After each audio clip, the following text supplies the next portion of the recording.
Hi, today I'm going to read you a book called Thunder Cake by Patricia Polacco.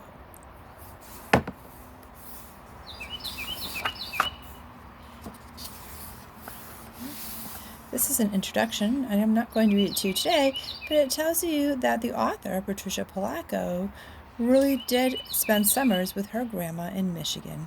And so this is a story from her own childhood. Grandma looked up at the horizon, drew a deep breath, and said, "This is thunder cake baking weather, all right. Looks like a storm coming to me."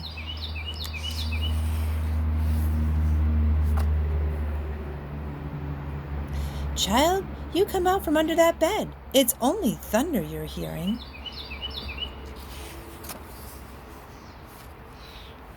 The air was hot, heavy, and damp. A loud clap of thunder shook the house, rattled the windows, and made me grab her close. "Steady, child," she cooed. "Unless you let go of me, we won't be able to make a thunder cake today." "Thunder cake?" I stammered as I hugged her even closer.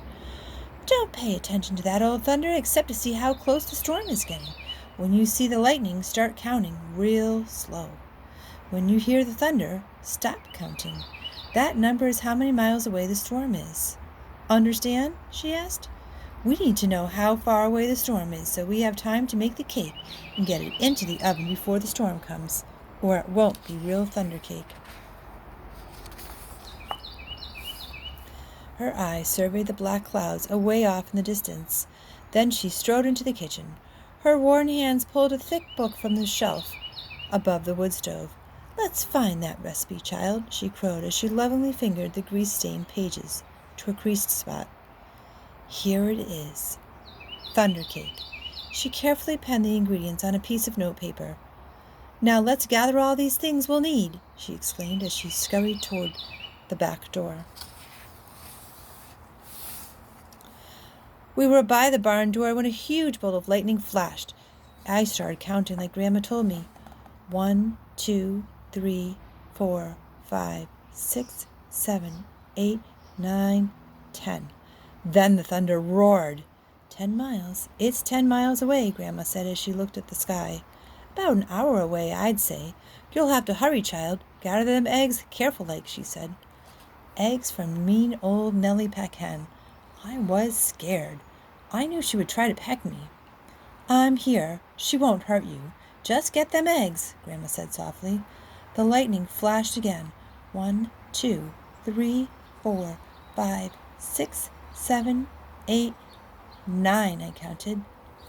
9 miles, Grandma reminded me. Milk was next. Milk from old Kit Cow. As Grandma milked, her Kit Cow turned and looked mean right at me. I was scared. She looked so big. Zip went the lightning. 1, 2, 3, 4, 5, 6, 7, 8, I counted. Broom went the thunder. 8 miles, child, Grandma croaked. "Now we have to get chocolate and sugar and flour from the dry shed." I was scared as we walked down the path from the farmhouse through Tanglewood Woods to the dry shed. Suddenly the lightning slit the sky. 1, 2, 3, 4, 5, 6, 7, I counted. Boom, boom, crashed the thunder. It scared me a lot, but I kept walking with Grandma. Another jagged edge of lightning flashed as I crept into the dry shed. 1, 2, 3, 4, 5, 6, I counted. Crackle, crackle, boom, kaboom, the thunder bellowed. It was dark, and I was scared. "I'm here, child," Grandma said softly from the doorway. "Hurry now, we haven't got much time. We've got everything but the secret ingredient." 3 overripe tomatoes and some strawberries," Grandma whispered as she squinted at the list. I climbed up high on the trellis. The ground looked a long way down. I was scared. "I'm here, child," she said. Her voice was steady and soft. "You won't fall." I reached 3 luscious tomatoes while she picked strawberries. Lightning again. 1, 2, 3, 4, 5, I counted. Kabang! Boo-a-room, the thunder growled. We hurried back to the house in the warm kitchen, and we measured the ingredients. I poured them into the mixing bowl while Grandma mixed. I churned butter for the frosting and melted the chocolate. Finally, we poured the batter into cake pans and put them in the oven together. Lightning lit the kitchen. I counted only to 3, and thunder rumbled and crashed. 3 miles away, Grandma said, and the cake is in the oven. We made it. We'll have a real thunder cake. As we waited for the cake, Grandma looked out the window for a long time. Why, you aren't afraid of thunder. You're too brave, she said as she looked right at me.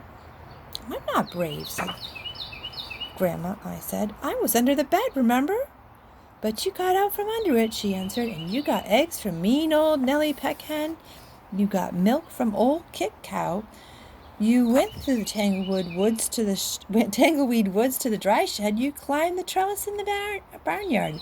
From where I sit, only a brave person could have done all them things. I thought and thought as the storm rumbled closer. She was right. I was brave.